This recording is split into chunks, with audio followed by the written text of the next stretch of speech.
And I'm very pleased to inform you that very eminent, distinguished members of the Indian Bar, they are participating, like Mr. Vikas Singh, Mr. Sham Devan, Mr. Salman Khurshid, and Ms. Priya Hingorani, Mr. Amarjit Singh Chandyok, and we have some NGOs also and some very eminent journalists also, like Mr.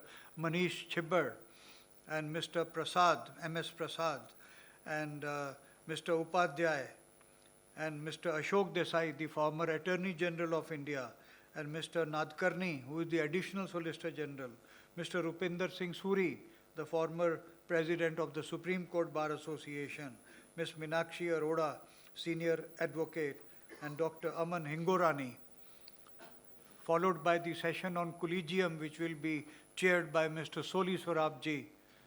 The co-chair will be Mr. Gopal Subramaniam, and the speakers will be Ms. Pinky Anand, Mr. Naganand, Mr. Rajiv Datta, and Professor Moolchand Sharma. This will be followed by the panel discussion on financial allocations and transparency. We have Mr. KTS Tulsi, Mr. Vishwanathan, and Ms. Rachna Srivastav to be participating in that. So friends, these are the issues which we are going to deliberate upon. We will ensure that the sessions, the technical sessions which are there, after the speakers have made their presentations or after the panel discussion, there is sufficient time left for a floor participation.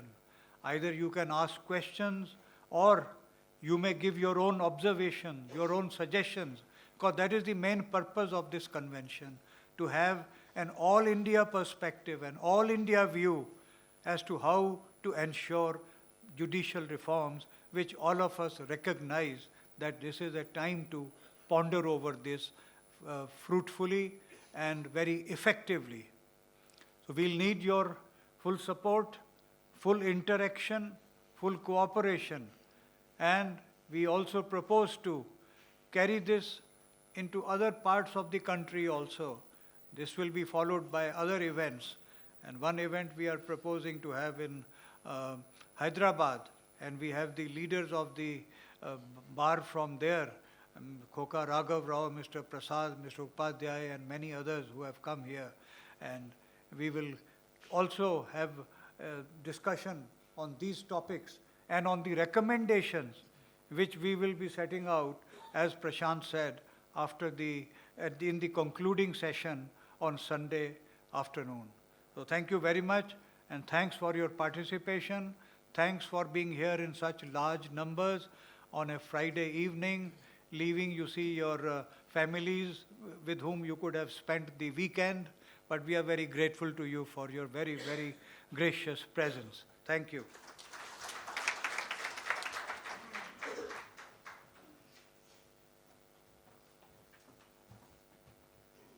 Friends, now I request Mr. H.K. Dua, the famous journalist who speaks fearlessly from his mind, who has been a diplomat, who has a career of 40 years as a journalist and well known.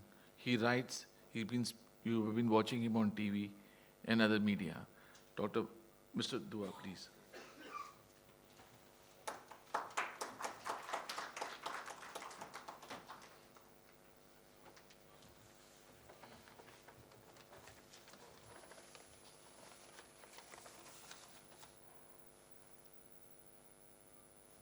Thank you, Mr. President, and my friend, Mr. Lalit Bhasin. I can disclose if there is a conflict of interest. He's an old friend of mine, and I voted for him when he fought for Prime Ministership of Hindu College Parliament in late 50s. So there's no conflict of interest, I think. There are legal luminaries that might raise some question. And I have Mr. Prashant Kumar, Mr. Yakesh. Yes, we have spoken to each other. I'm here because the subject is important, partly, and there are friends like Priya Hingorani. She invoked her parents. You can't say no to coming here. And I find one, my dear friend, Professor M.C. Sharma, who has always been a friend with capacity to, in whatever the state of health he has been, come out with scintillating interpretations of law, even for common man like me. I'm not a constitutional expert. Being a journalist, I belong to hit-and-run profession.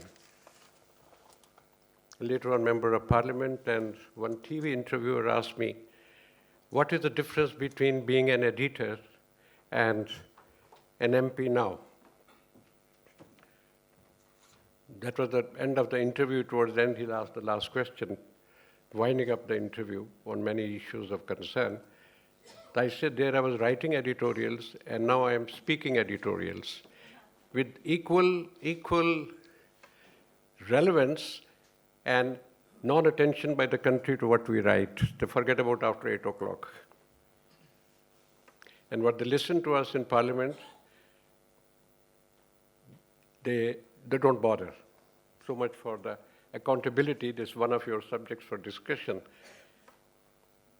And transparency, the less said the better, which is listed one of your papers. The main question which you are discussing under various heads. Please switch off your mobile phones or put them on silent mode as a matter of courtesy to the Honorable Speaker. This rule of law convention is an important subject and very relevant, unfortunately more relevant now than ever before. I wish it wasn't relevant for you to discuss, and legal luminaries from all over the country have come to participate in the convention. That means showing the concern. The title itself shows the concern, restoring countries' confidence in the rule of law, the way forward. Now, there is an acknowledgement of that the confidence of the people and the profession in the rule of law is shaken. The title shows itself there's a lack of confidence, and there is worry and anxiety is reflected in this title. Ladies and gentlemen, I share this anxiety and worry of the profession, because law is ultimately not meant for the practitioners of law, but common people of the country. And I speak here as a citizen of the country, not as an expert in any field of law. And that's what I told Priya Angorani. The people are more concerned, the daily life is getting affected because they're worried. Worried about they may not be able to articulate in the manner in which you and some of us might like to write about it, but the anxiety, the kind of an angst which concerns their daily life, which is getting affected, they think their rights as citizens are threatened. Now that worry and fear is not good for their health and the health of the democracy. The reason being, the democracy in India will be endangered, totally endangered species of thought if the rule of law does not prevail. It means a lot. As you know, I cannot give a lecture on rule of law to a very aware audience, but the rights of the people have to be, they have been entrusted to you to protect. Some they protect themselves, some go to the street to protect, assert, some come to the court, which will take a long time to discuss if it starts discussing those questions. The democratic content of the Constitution reflects the democratic aspirations and the rights of the people. Now, if the rule of law, that means you have to govern the country according to the law of the Constitution which is laid out. That's the sacred. Constitution spells out, in current language, the dharma of the governance. Now, if rule of law is threatened, that means you're threatening the democratic system of the Constitution. And if this country becomes undemocratic, if the will of the people doesn't prevail, and they don't expect the government to function, the rulers to function within the ambit of the Constitution, or they find ways to cut corners on the Constitution to have their will, or serve their interest, or their views blind, or the group of the people, or one man, or two men, or 20 people, or 40 or 70 odd people who form the government, if it serves the, or the chief ministers, or the rulers anywhere, if the law of the Constitution serves the interest of a section of society called rulers, or other sections of society called those who govern various parts of sectoral governance they have, the big business, or the lobby, this lobby and that lobby, all are there, one can't avoid that. But is the Constitution meant for the people, the rulers, or their friends in various sectors, which support them to come to power? Now, this is their mind is worried.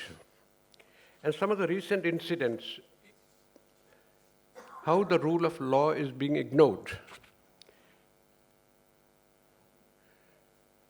The kind of atmosphere which was prevailing in Rajasthan recently. On film actor Padukone's, there's a 1 crore of threat was 1 crore will be given to who can produce her head to the agitators.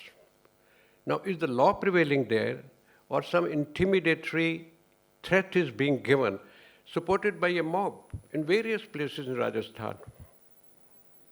And some of the places they have lost elections, even with the people who are not very well educated, even they saw the dangers, that this is the wrong track the country is going. Then trouble spills over to Haryana, Madhya Pradesh, even Ahmedabad, Gujarat, where buses are burnt on this question, Maharashtra. Now, how can one citizen threaten the life of another citizen if the rule of law prevails? These are not just one instance, the latest one, which caught the headlines. And if it was not Padukone or a film star, an eminent film star, imagine this threat being given to other citizens also. If you don't behave like that, we'll cut your head, or your family will suffer. And this has happened. Or somebody's family member will be raped. Those threats have been given, and sometimes the guilty party gets away, often. So it's not one state. The disease of violation of the rule of law or disappearance of the law from governance is spreading district after district, state after state, when the constitutional ignorance about the Indian Constitution among the rulers feeds their lack of doing their duty. The Rajasthan government failed to protect anyone. They failed to punish anyone who was threatening. Out of a fictional story, they took law into their hands. So it was rule of the mob was taking place, not rule of the law. Before that, the lynchings have been taking place. No serious punishment has been given by any state government, where lynching means killing without legal authority by a citizen of another, by a group of citizens or of another people. Their mob is ruling, and mob encourage planned murders have been taking place. It is not that sudden fit of an anger where people are being killed. And then Ghar Wapsi, or those kind of, there's so many long list of, all of you are aware of it. So intolerance and attempts to curb dissent, which is the fundamental right of the people to dissent in democracy, and that dissent sometimes is more greater use than a culture of sycophancy, as we have discovered. Now, all this shows, if dissent doesn't prevail, then how will the democracy will prevail in India? And if rule of law and democracy don't prevail in India, the valid constitution volumes and spirit is violated, then I'm afraid not only you and I will suffer, even the rulers who may be satisfied with the powers, whosoever is the ruler, whichever the party is, their power comes from democracy and the constitutional backing. They're weakening their own constitutional backing in the country. A constitution which throws up different parties and different elections, I think that should be respected rather than used as an opportunity to curb the opposition or dissenting opinion. Now, the signs are worrying. If rule of law is weakened, not followed in spirit and law, democracy will weaken and you're weakening the constitution. The rulers are also product of the same constitutional process which has made. If you make parliament irrelevant, if you make press irrelevant, political parties irrelevant, or anybody who is opposed to from within the party or from outside irrelevant in governance of the country, you're weakening the constitution, you're weakening your own mandate in the process. You can govern for some years, but what about at the end of the day? At the end of the day, you are there in positions of power because Constitution has put you in position of power, not otherwise. You are undermining the sanctity of those who are sitting on the opposition or those who are sitting on the ruling party. And this has been discovered. So I'm worried, and you are also worried, and that's why you have called legal luminaries from various states, which Lalit has given the details, because that worry is not only in Delhi, not in the neighborhood of Delhi, but all across the country, that democratic values, rule of law, and the constitutions are under severe strain and possibly under the threat sometimes, under the threat. We have experienced this kind of thing during emergency. When Mrs. Gandhi imposed emergency, she had won a big mandate in 71. Some of us had reported those elections, Garibi Hatao elections. Massive mandate, got 349 seats. 75, she could not govern the country without imposing emergency. And what happened? Parliament was undermined. All opposition party leaders were, night of 26th of June, 75, they were arrested. People had not heard the word of emergency at that time. Even educated people did not know, and they never expected that such a thing can happen. Even those who had read the Constitution, they had skipped over those pages under which the Constitution. And Defense of India rules was invoked, which was laid down by the British under Second World War conditions. Those rules were stupidly followed at times, laughable. Parliament was practically captured by the ruling party for passing resolutions, including approval of the emergency with opposition in prison. Now, what validity has a resolution? That kind of resolution has about legal sanctity when opposition is in prison and those who are outside the prison, they are voting for it under the dictate of the ruling party's whip. Press was censored. Luckily, I was in the Indian Express, which took a dissenting view of, I was far away from becoming an editor, but even then, the curbs were there, censorship was there. What we wrote that night never saw the light of the day. We left the editorial space blank. And Mr. Vidyacharan Shukla, who was made the INB minister, objected to our leaving space blank also, editorial space blank. This is the result of when you take over an unconstitutional, take over the country in that manner, impose emergency. And he asked me, why this blank space? Because we had taken the page to censorship. So why you have left the blank space vacant, not editorial is blank? I say, you mean censor authorities have the right to censor even the blank space? What will you fill it in? I say, you're not seeing the irony of what you are seeing, Mr. Shukla, whom everybody knew it, but he was meant to do the dirty job. Parliament made it irrelevant. Executive, generally, bureaucrats are the first to give in. in the name of the duty. We have to go by political directive. So our job is that. They don't dissent. And not many, that's not part of their training or culture, or they look for security or possibly those who are not looking for a next cushy assignment or desirable assignment, they like for security and safe assignment. Not everyone is agreeing, but such administration is always inefficient.